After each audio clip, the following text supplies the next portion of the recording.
Hey there, folks. I had this idea of making this video. I've been playing a lot of RPG recently, and I was thinking, and I was actually talking to the game master as well.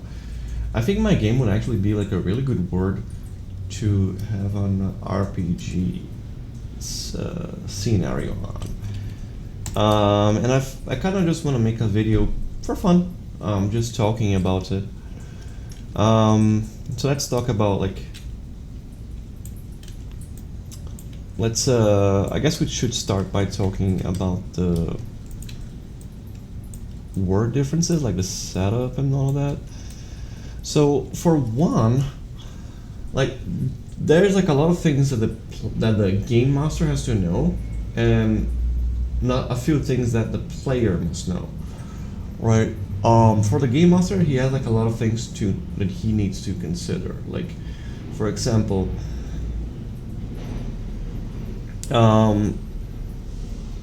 he sort of needs to understand the idea of how the first of all, it is very important to understand the lore and the history of the word. And it's kind of mandatory to know the lore of the angels and the demons, and I guess that includes the fallen angels and the gargoyles as well.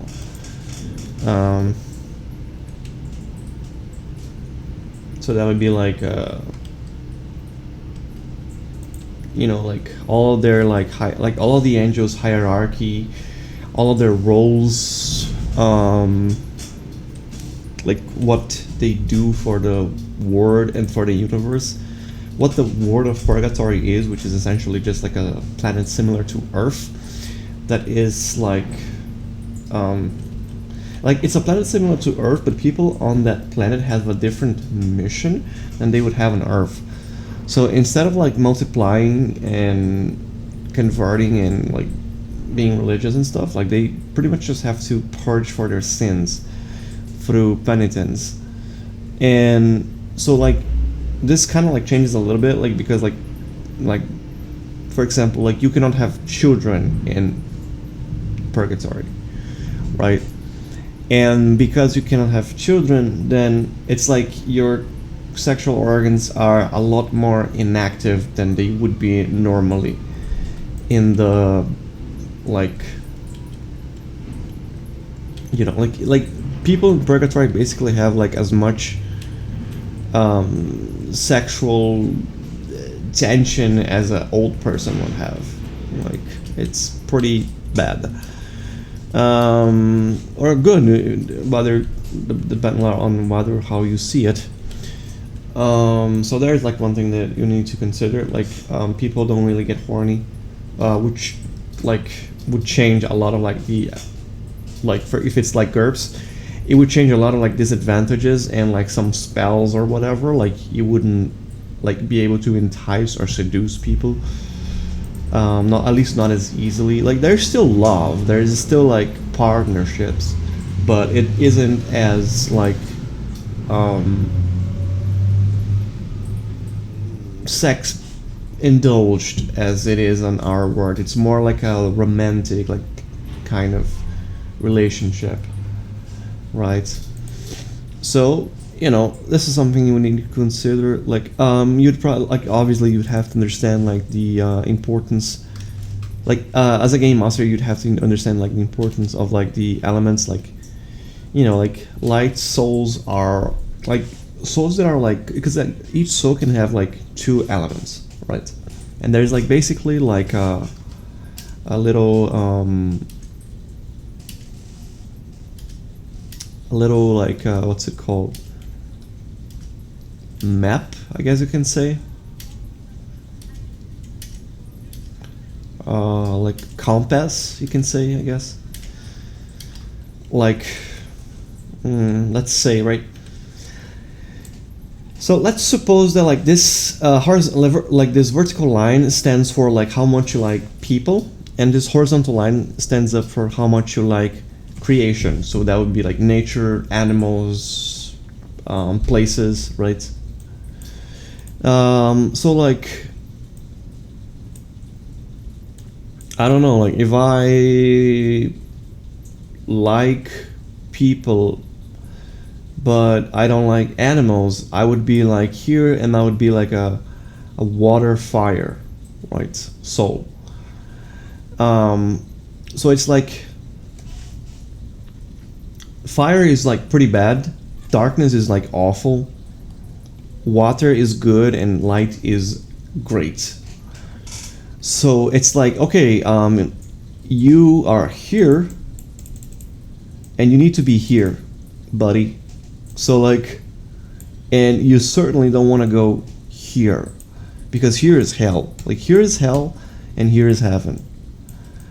So you will need to start, it's like to start enjoying more like animals and nature, so you can go here. Like you have like a long way to go as far as animals and nature goes, pretty much. But for like, your love for people is like, it only needs to develop a little bit, right? So your element is something that like can change with time. It can develop. It can get worse. Like you can go like into like, oh, now I'm like, it's like, oh, I used to be like water with people. Now maybe I don't like people so much. I'm more of like a green. Right? I'm more of an earth, right? So you can actually decay on your like love, and that's bad. Obviously, because of that, there is like some social tensions and segregation with fire souls in purgatory, because they are literally the worst. It's basically like, if you can sense their element, or if they for some reason tell what their element is, you can tell that they're bad people. Like, and if you look, or if you can like sense the element of a person and you see that they're like water, like, oh wow, this guy is amazing, I want to be a friend of this guy, like, so there is a little bit of that. Like politicians have politicians with like water have like a easy way to like sort of win. So there is that, if their elements can be seen. And if it's like a public figure, then obviously like at one point like someone is going to like sense their element and publish it, like let it like public that, oh, this guy is a water element, and then it would be like all over the media, and everyone would be like, oh, this guy is a water, that's cool, and yada yada. And sure, like I guess you can kind of like manipulate the mainstream media to like for a firefighter to somehow like convince people that he's a water, and you can create some intrigue out of that. But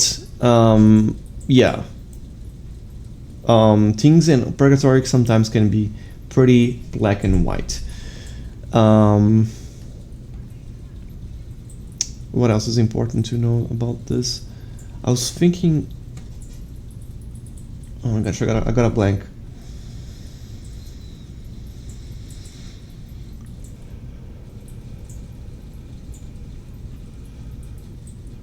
Oh yeah, do keep in mind that like you can have a little bit of light and a little bit of darkness on purgatory. That's fine. Like you won't be in hell for that. Like some souls in purgatory can have darkness or light. Like they won't be sent like immediately sent to hell or heaven just because like they develop a little bit of like love or a lot of love for creation or for like people. They have to be like the whole thing, like they have to be like to have to really love creation and human, because as far as I see, at the moment you love people and creation equally with like all your heart, that then you're basically like loving God just as much as you love creation and humanity, because he created all of these things and he is in all things. So by definition, you already love God so much that you go to heaven, right? And the same thing is true for darkness, right? Which, by the way, it's not that like darkness is like not that you love Satan, you can actually be like a demon. Like you can be like an archdemon and hate Satan with all your heart. Darkness is about hating God. It's not about loving Satan, and that's completely different. So yeah, there's that. What else is important to consider? Oh yeah, like the regions is very important to consider. Like the continents. I kind of do like the RPG thing where like every continent represents like an idea. Because it's like a very way to write a story, I guess. So you'd have to understand like one continent is like views magic as taboo, while the other views like the internet as taboo. And these continents are constantly in war. You can like maybe start your campaign before the war starts for some reason. That would be fine. And it is also important to understand that like between these two continents there is like an archipelago of like small like island countries where everything is allowed, but that's like also a bad thing. It's just as much as a good thing as it is a bad thing, because law enforcement is like not very like strong. It's not very like strongly enforced there, and a lot of people can be like really bad and do like terrible things, and like cloning people without consent or whatever, right? Oh yeah, another thing that is important to know is what happens when you die in purgatory. When you die in purgatory, you are basically reset. Like you basically are reincarnated in another body with like another like identity or whatever. Maybe you're even going to be like another race. Like maybe you can like start as a goblin, and like oh you go like so good at purgatory that you go like to like water, but then you die, so you go back to fire, like because you forgot all about like like because you've been like through 1,000 years in purgatory, but you forgot everything, so you just return to fire. But you get to be, at least you get to be like one of the water like wait, this is not right, this is not updated, the hell.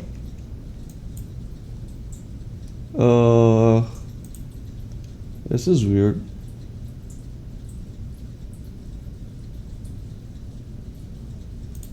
Is it this one?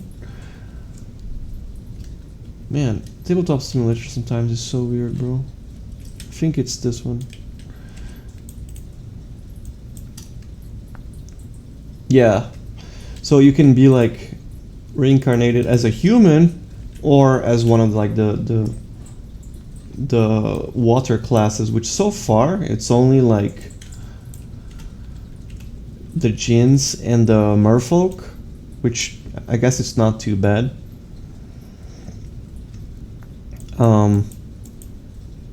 It's certainly better than being a goblin. Fire, like for fire, I think that like the only classes, the only like races that I have are like let me see, goblins, dwarves, and yeah, that's it. There's only like these two, and humans. Humans are in pretty much all of them. So yeah, you can be like a. So like this is why like sometimes in this game, I will make like a djinn, but he's like a fire djinn, because he is like someone who, in his life he was like he was a water, but then he died and got resetted as a fire. So death is a bad thing. It's not as much as a bad thing as it could have been in this world, I guess. It's certainly not as bad as going to hell, but at least it's like oh yeah, also this is why it's like some of the Dark Souls are like orcs or goblins or whatever. It's because like they were like people from purgatory who died and they become worse and they went to hell, right? this is why, like, sometimes the race will not sort of correspond to their color palette in this game. So yeah, like death is certainly like a bad thing. Like you certainly would not want to like wake up one day and you forgot 10 years of your life. It's probably not a pleasant experience.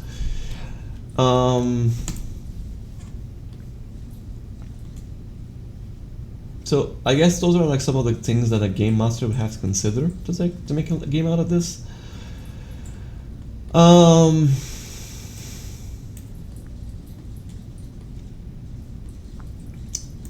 The players would have to consider like pretty much like only a few things. Like one of the things that they would have to consider, for example, is that while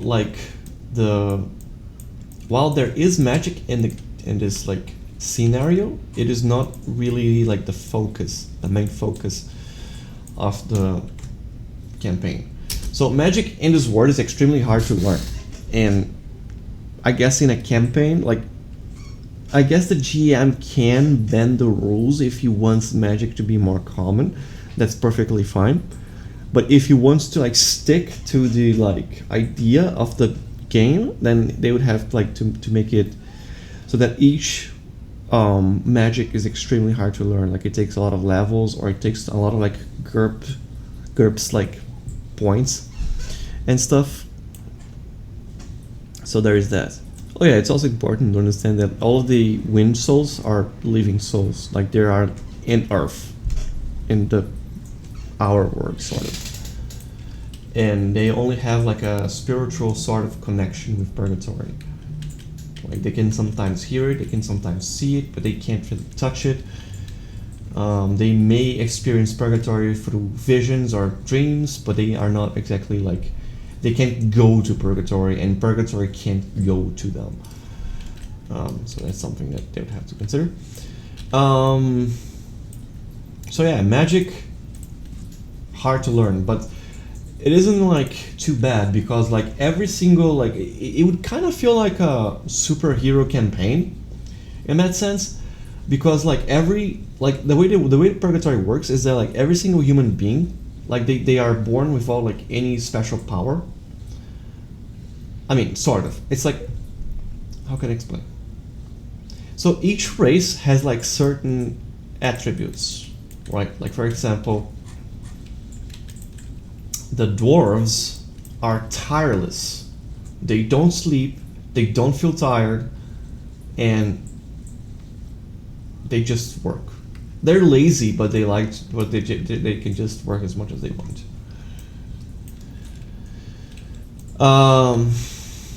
They're also kind of greedy. So, but very hardworking people when they want to. So also they're like pretty durable, pretty like, some typical like fire resistance and all that nonsense. Goblins are pretty strong and agile. That's pretty much all there is to them. They're pretty sneaky. Like their feet is not noisy, and they can be quite vicious. They hardly tire. Like they are very annoying for sure. So yeah, those would be like some race traits for these like two races. It's like, okay, but what happens if you're a human? Because humans don't have like any of these special traits. Well, a human gets a superpower. He gets a random superpower when he's reincarnated. So it's kind of like an X-Men mutant. In fact, it's exactly like that. So, like a player would have to either choose like a race with like a predetermined sort of like power, or he can make his own superpower, like sort of thing.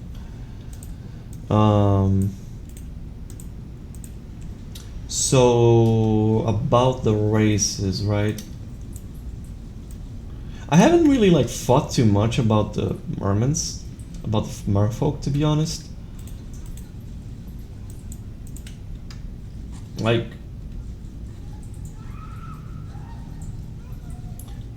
The only thing that I sort of thought about them is that they can like breathe underwater. I guess they're like pretty resistant to like toxins and stuff like that, diseases as well. And I guess they have like some level of magical affinity. I guess. Jinns are pretty much like, they're fascinating. Like they are weak. They're physically weak. They actually have like a disadvantage sort of attached to them. But in compensation for that, they are like very intelligent. They become more intelligent as they become jinns. Like their IQ are just like sort of like doubled as they become jinn. And they have like some level of magical affinity, some level of like technological affinity, so they can like construct like and engineer like equipment, mecha, and stuff like that. They are perfectly like for a mage build or something. Certainly like the best race for that. Oh yeah.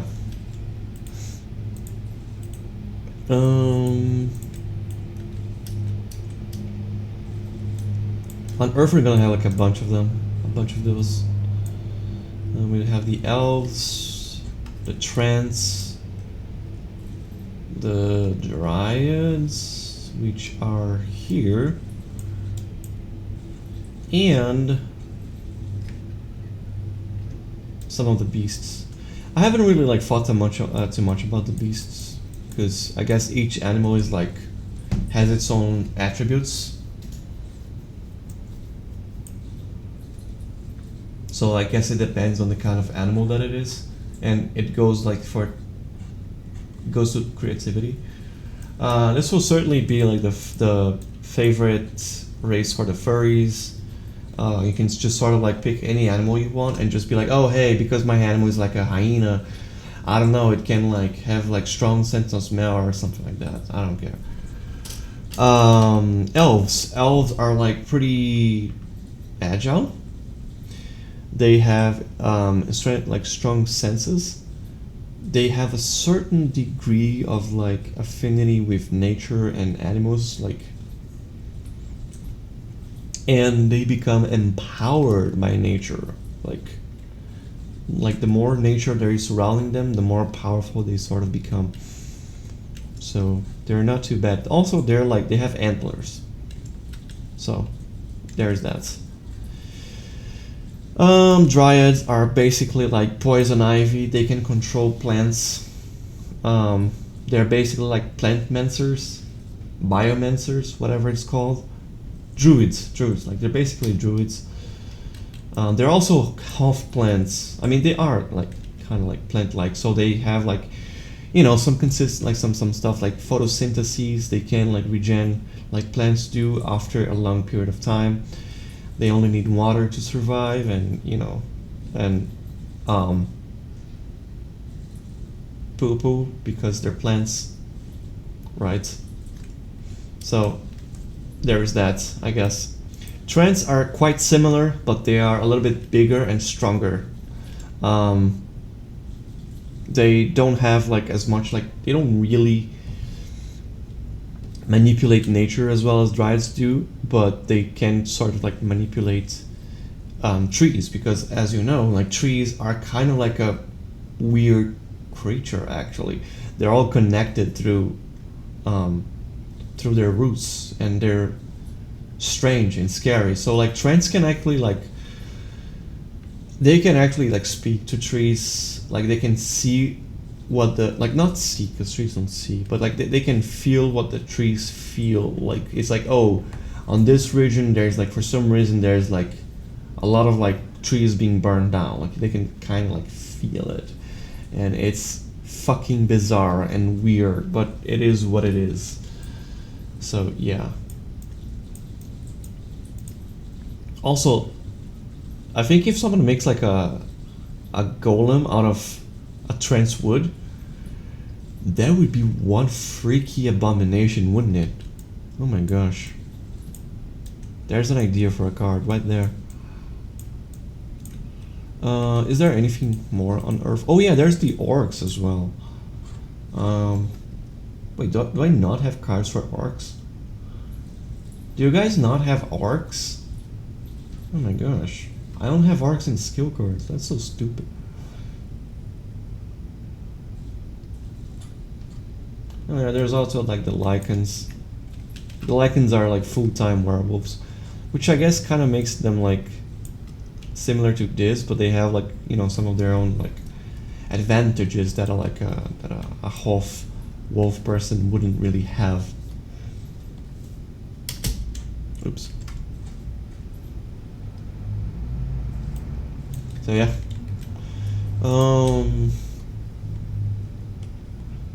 Yeah.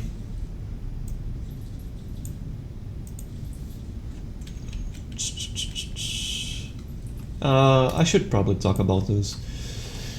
So, lycanthropes become stronger at nighttime, especially if there's like a full moon on the sky. And I don't know, they have like some dark attributes to them because they're like cursed creatures of darkness and stuff like that. And yeah, that's sort of that. I guess I can kind of like zombie 5 people they kill. Like, not like they can like reanimate the corpse of people who they kill. So I guess like that's like oh yeah, there's also like one thing that like for someone like wanting to make like an RPG in this game, there are some magics that are forbidden by God. And the way this works is kind of freaky. So there's like a hierarchy of like who can do what in this world. So obviously on top of this hierarchy is God. He can do literally everything. And then there's the angels, which can also do pretty much everything. And then there's like the demons, which are like they don't get to do anything that they want. Like they can't, like for example, read minds, or they can't like have visions of the future. They are unable to do that kind of stuff. And then there are like the souls in purgatory, and then there are us. So this is why like the souls in purgatory can do like some level of magic, like they can do like fireball or magic missile or this or that. It's because like they are in a higher plane than we are, actually. But the souls in purgatory cannot do necromancy. It's forbidden. So if someone in purgatory wants to do like necromancy, they would have to do what we do here. Freaking mosquitoes, man. And that would be to like they would have to make like a satanic ritual or like a pact with it. They would need to have like a satanic ritual to try and form a pact with a demon, and usually like that would probably require like some kind of sacrifice, like even if it's human sacrifice. So they would have to be like, oh hey, I want to reanimate this whole cemetery into my own personal zombie army. And then it'd be like, okay, so give me, I don't know, like give me a soul that lived in purgatory for 100 years, and you do that and you get your one-time necromancy spell, basically. Which is, you know, not very reliable for sure. It's not very like, you can't really do it all the time because you can only kill so many people. So there is that. So yeah, but you can do it. It's possible. It's doable, right?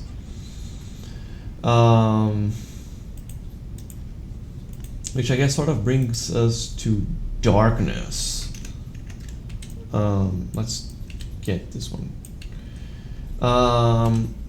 Vampires are pretty. I should put that she's a vampire in this. Vampires are pretty important for the lore of this game. Let's see. Let's get all of the vampires out. All the 3 of them. They are basically like evil saints. Like they are like people who sold their souls to Satan.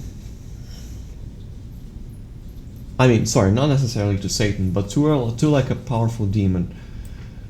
Um, and when they die and they go to hell, they become like aristocrats. They become like counts or dukes for that demon, which I mean does come out with some like some advantages. They get like some awesome powers, but it also comes with the disadvantage of being a demon's personal slave forever, which is not very fun or enjoyable. So, yeah, but demons, because like because like the vampires, because they are in like servitude of demons and stuff like that, they do get to use like necromancy magic very easily, actually. And so can demons. Demons can do like that sort of thing, like it's nothing. They can also do like more powerful magic than humans can in purgatory. And so can angels. So can angels. Um, Angels are actually pretty overpowered in this world, and so are demons. But some of the angels are a little bit even more so. For light, I didn't really make anything. Like I just made like humans and angels, right? Let's talk about the angels, because we like angels, don't we? I mean, there are the saints. The saints have like a huge deal of power, of like magical power that is just like they easily like overpower any purgatory mage, or I mean most of the mages at least, which is why this girl here is a kind of a big deal actually. She's an extremely powerful healer. So yeah, she's a level 100 cleric in Final Fantasy. The angels are pretty powerful, and how powerful they are depends on their personal like rank on the hierarchy. Like angels are basically as powerful as like purgatory souls. Archangels are like they're very powerful.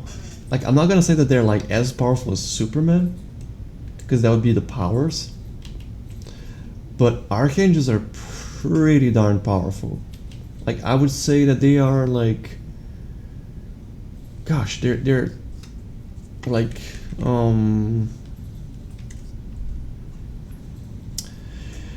I would say that they are like city level of powerful. What's the superhero who's like who is like city level? Cyclops, I guess. Cyclops is like city level. If you use his like optic blast, he can destroy up to a city. I guess Magneto can be like city level if he throws like, yeah, because he can throw a mountain into like a mountain of like iron or something like that into a country, into a city.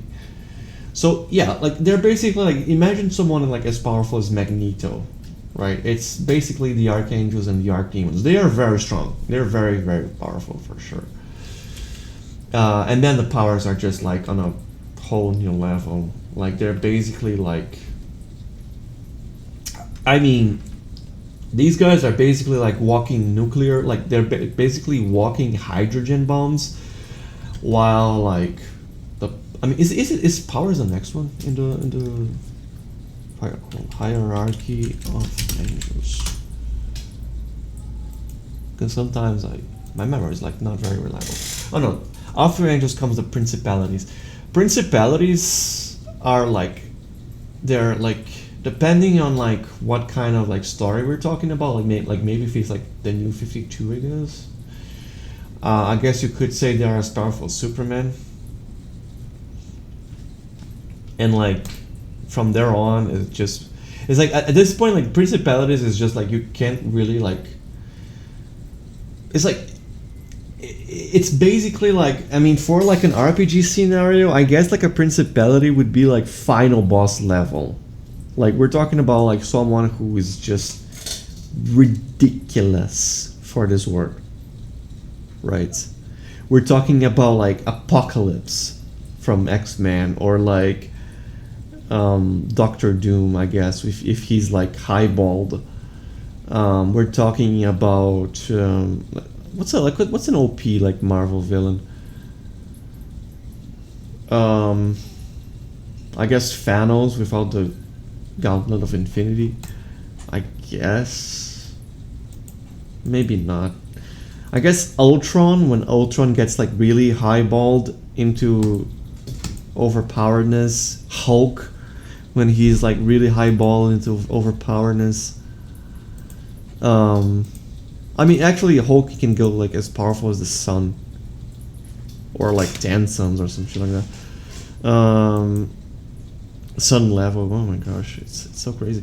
But yeah, like a principality is like someone who is extremely powerful. Like if there's like a demon principality of some sort, it would be like, I mean, which technically there are actually. Yeah, in the lore there are for sure. They are pretty freaking darn powerful. We're talking about like, I mean, first of all, like demons are kind of unkillable, kind of, and so are angels. But like, if you want to like at least like defeat them, so like then maybe you can send them to another dimension or something, I guess.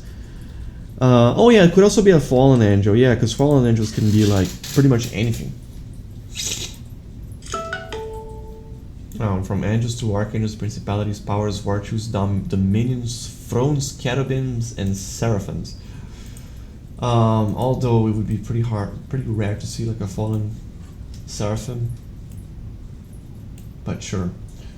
I don't think I'm actually gonna do that in the lore. I could, but I don't really plan to, because that would be pretty big. Like, it's like Lucifer is a fallen seraphim, and that's huge. We're talking about like a second, like presumably if there was like a second, like a secondary like fallen seraphim, we would be talking about like a secondary hell, like a second hell, like, because he would bring like a lot of the fallens to his realm as his servants.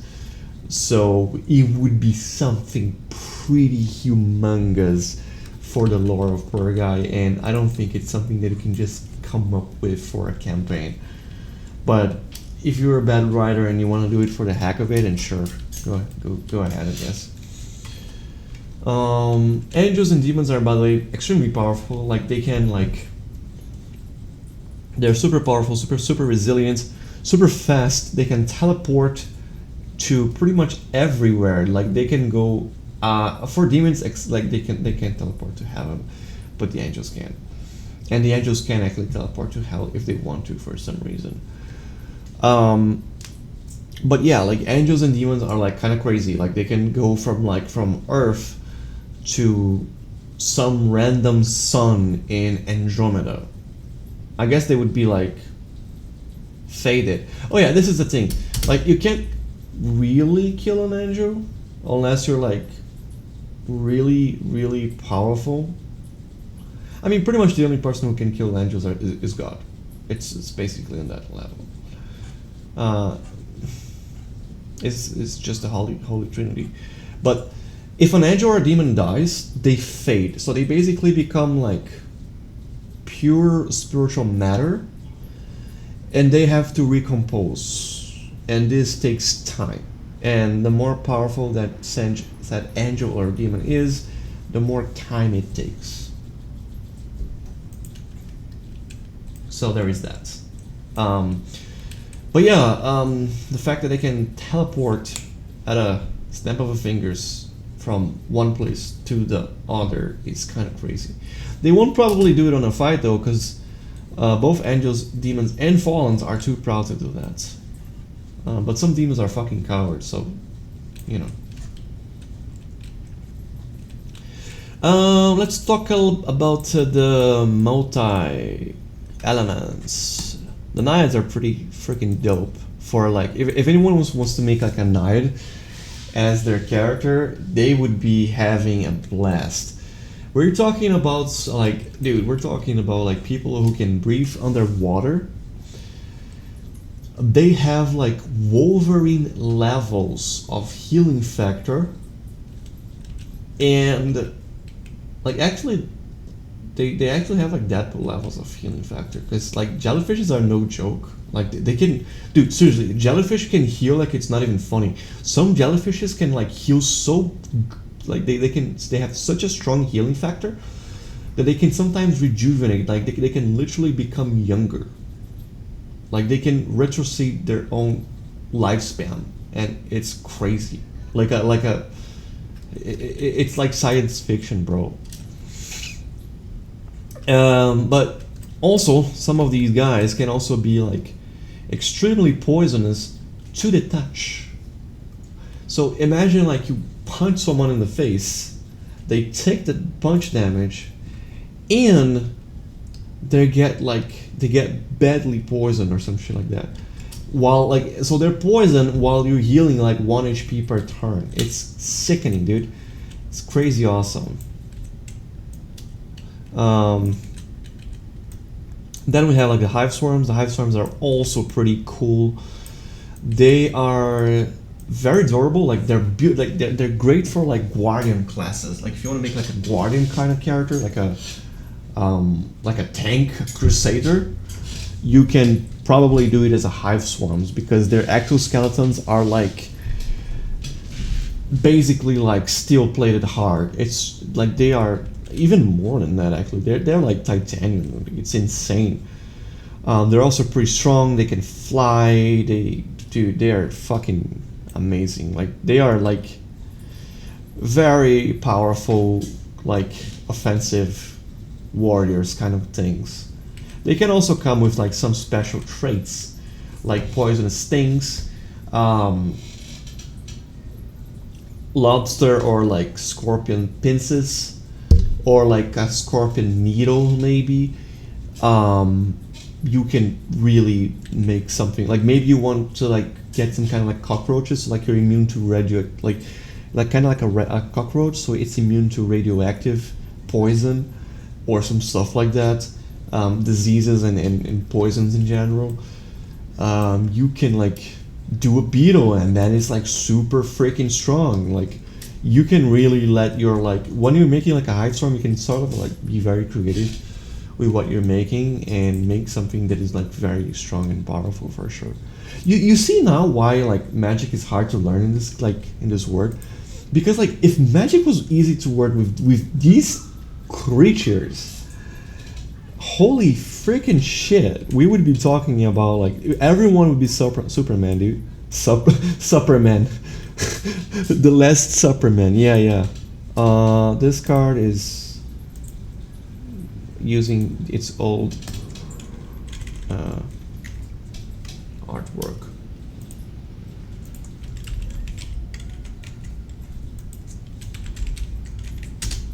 Now, as far as like angels and demons and gargoyles and fallens, you would probably not get to play with those unless you're like playing with power.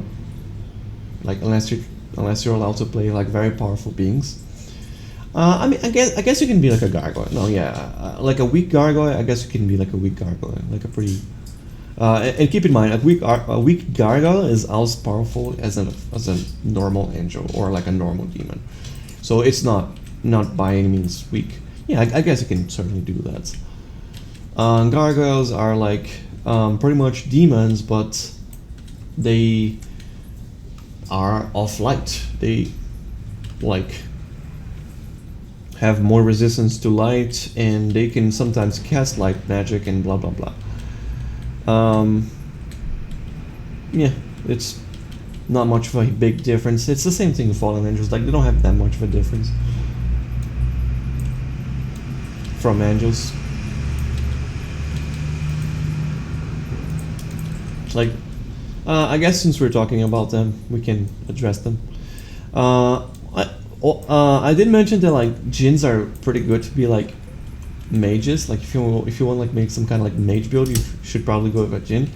You can also go with like a gargoyle or a fallen angel, because remember, they learn really powerful spells, right? They learn powerful spells that humans cannot learn. Like, I mean, the fallen angels can learn like if you want to be a necromant, like if you want to do like necromancy, like you will pretty much have to be like either a demon or a fallen angel, or a vampire. But if you're a vampire, you have to be a slave of some demon, and be sure you don't have like a cringy game master, or else he'll be like, oh, you have to leave your party because your demon lord is requesting your presence, and it's in the middle of a boss fight. So, and you have to do it because you're like, vampires are literally slaves, so they have to do it. They don't get to, like, I guess you can try to convince your demon master, but good luck with that. So, you know, fallen angels are better in that aspect because they're free. They don't serve a master. They live on their own. They are anarchists. They can be as powerful as they want, like powerful fire magic, powerful ice magic, powerful dark magic, you know, like, or necromancy, and you can get like, I guess your game master would probably have to limit your power to go anywhere at all times. Oh yeah, fallen angels do have like a certain like limitation also. They cannot go to heaven because they're banished from heaven. And actually gargoyles can, like, they cannot go to heaven. And they can go to hell, but it's a bit suspicious, isn't it? It's like, dude, you just redeemed yourself. Why are you returning to hell? You know? Because, yeah, as you guys probably saw in my videos, right? Gargoyles are redeemed demons, right? So, yeah. Make a fallen angel. Like, they're probably very fun to play as in a campaign. Very powerful, for sure. Very, very powerful. Oh, these ones are pretty cool too. The clay folk. Pretty amazing guys. Their whole body is made of mud, and yeah, like they're like it's made of clay, right? So they can remodel themselves, reshape themselves. They're sort of like slimes. Oh yeah, there is like another like water class that I forgot to mention. The changelings.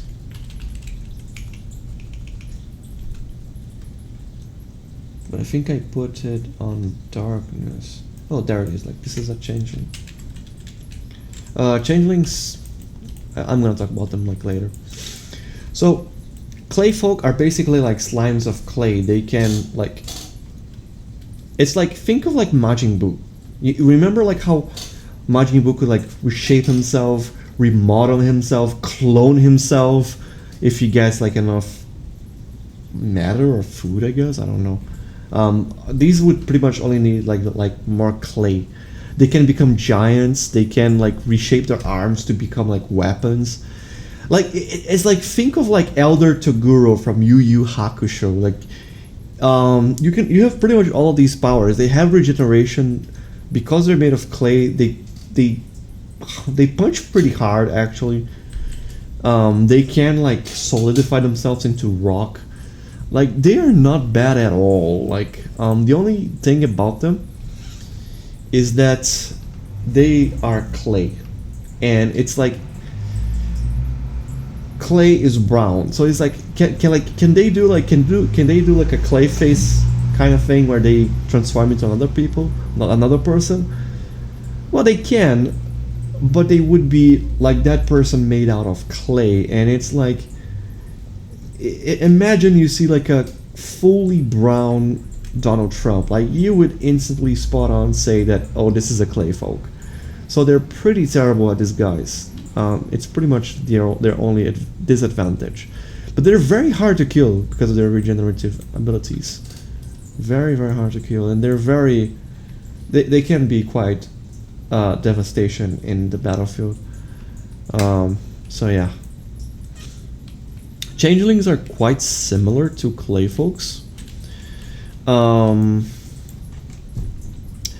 Changelings are like, think of Rimuru Tempest, but not as broken. It's basically like a slime boy or a slime girl.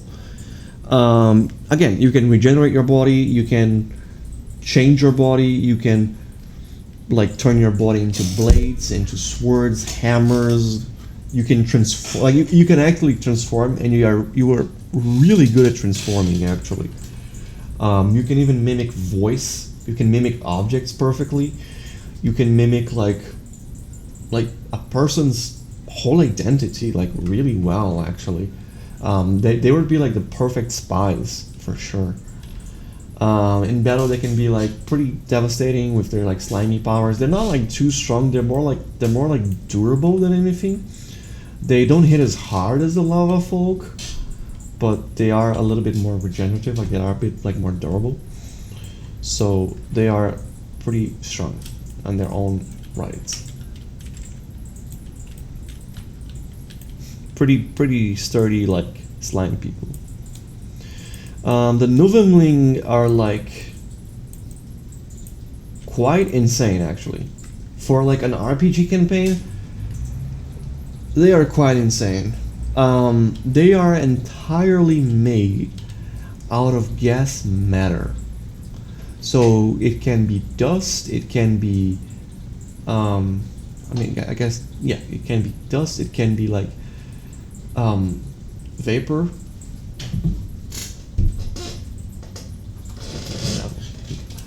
It can be vapor, it can be like carbon. Like it really like depends on what a Novemling is composed of. As a matter of fact, they can kind of like change what they're composed of based on where they live in. But I guess like for consistency's sake, I guess it would be best if like, I mean, this would have like two like I honestly think that this is like one class that like game masters would love to ban, because you know they are completely intangible to any physical attack.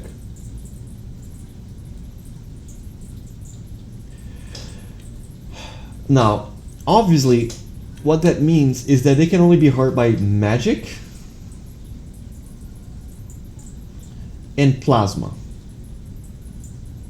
So like, you know, lightsabers or like laser guns and stuff like that.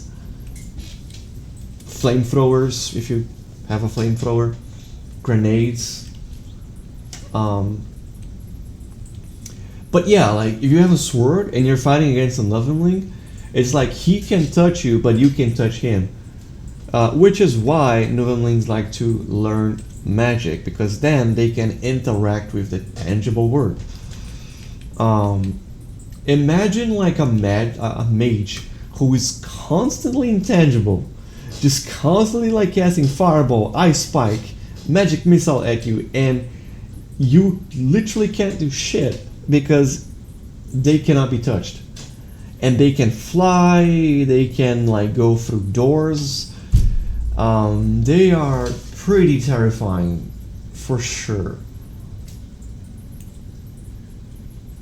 If anything, like for sure, I think they would have to be like a game master would absolutely have to make like some kind of ban for like magical resistance or like magical immunity, because then like they can basically like not die and you know god mowing and all of that. So these guys are a bit problematic, but you can make them work for sure. You really can.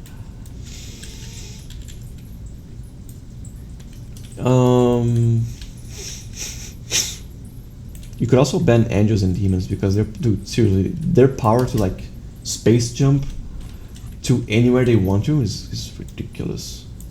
It's like such a campaign. Like a lot of game masters and GURPS, they like to ban jump, like the advantage, because it just breaks the game. So the abyssals, they're also like pretty OP. Like you would think, oh, they're basically just Morphos, right? And you would be so wrong, it's not even funny. The abyssals are, I mean, they wouldn't have like, you know, like all the resistances that Merfolk have, but the abyssals don't have bones. They don't have skeletons. So like, we're looking at people who like, they cannot have their bones broken, which means that like in a wrestling match, in a physical fight, they will never have like a severed limb like that, like from like blunt or smash attacks. If they fall down a height like height, it does nothing to them basically. They're very versatile. They're very like flexible and elastic because they're like that. So they're kind of weird in that sense as well. Like they can squeeze themselves into like they sometimes they can even squeeze themselves through doors if the doors like there's a big gap, like through gates. You know, like those gates that are like slightly open, they can actually squeeze themselves into these gates, and pass through. It's crazy because also octopus can do that, right? They also have a certain like they can have more intelligence if they're like more on the octopus side. If they're like more in the squid size, they just get like a lot more strength and teethed like tentacles, so they can actually slash you when they attack you with like their tentacles. So they can do like slashing damage and do more damage too. They're pretty strong. They're pretty strong. Octopus are very strong creatures, and so are squids. They can also be giants. Like they can also be like really big. So there's that. They can also camouflage. Like they also have like the camouflage ability, and it's actually pretty amazing. Like how it's like octopus are better at camouflage than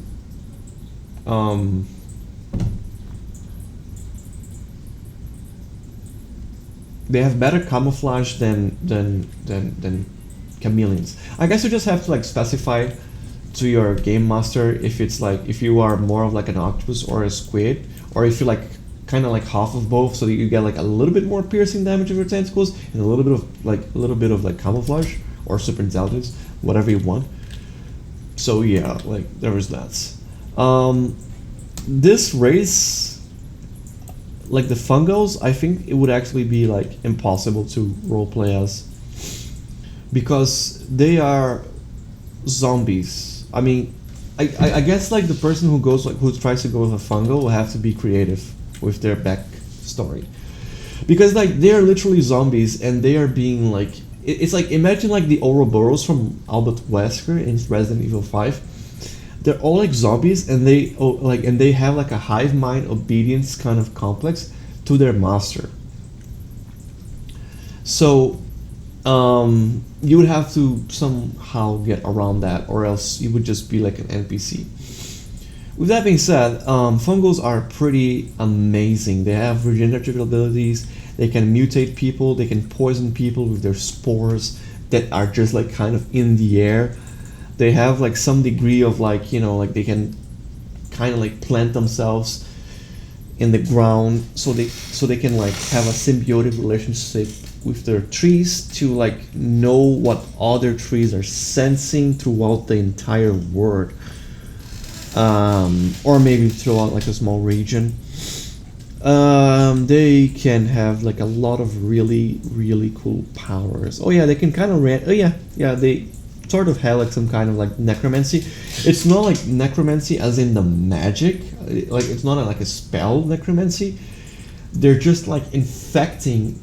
It's Resident Evil. It's like they are infecting dead people with a virus, so they become a zombie.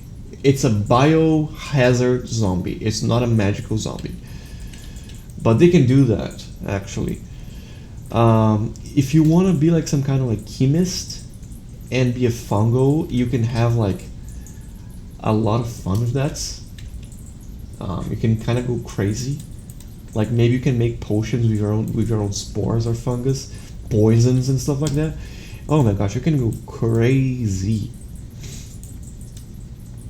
So the Lavaborn is another one of those classes that the game master might want to ban for players, because the Lavaborn are made out of lava stone, lava rock, or whatever you call it, which is fine. You can maneuver lava stone. It's used in kitchens and gastronomy. We use it to make pizza, and it works. It's amazing. It's great for making pizza or bread. Um, the problem is that they also have lava flowing through their veins. Like their blood is literally lava. So their skin is really fucking hot to the point where, like, if they enter in a wooden house barefoot, they burn the entire house. If they touch glass, they break the glass, even if it's bulletproof. They can only touch like fireproof glass. They are pretty powerful. It's like, imagine someone who, like, their natural, like, body temperature is like 1000 degrees Celsius. It's pretty scary. It's something like that, but it's pretty fucking scary. Like, they can, like, if they grab a sword, they melt the sword. No, they don't melt the sword. They just bend it, right? But still, like, dude, like they can actually meld some metals. They meld some stones. Like, sometimes if they're walking barefoot in like a desert, their footsteps become glass. If they are walking in like a mountain, like a rocky mountain, like, I mean, would they melt the rock? I don't, like the stone? I don't actually know. I don't know. But yeah, like, they are like very hot. Like, they are so hot that, like, if you stay in the same room as a lava born, the temperature of that room becomes an oven. Like, we're talking about someone who is like really hot. Right? Like, we're not talking about like Johnny Storm, we're not talking about like that fire guy from that fighting game. What is it called again? Killer Instinct, yeah. We're talking about like people who are insanely hot. Like, there's a reason why they live in volcanoes. It's because it's pretty much the only place in the world where they cannot they cannot cause a forest fire just by being there, dude. So they are probably ban-worthy race. Too powerful. Aside from their like extremely hot temperature, I mean, dude, they have like their natural pyromancers. They're like, they can control fire very easily, and yeah, they are very fucking powerful and scary, for sure. Oh yeah, and some of them can be giants, by the way. So there's that.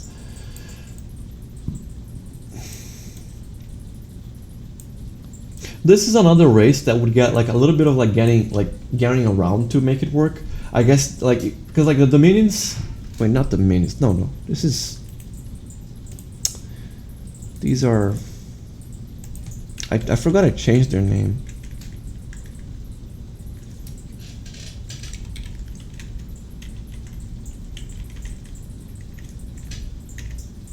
Ascendant Preacher. These guys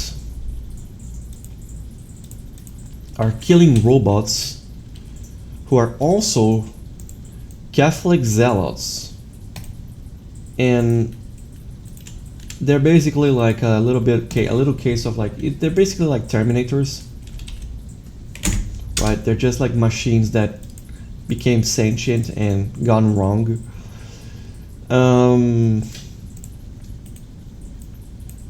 The synthethos.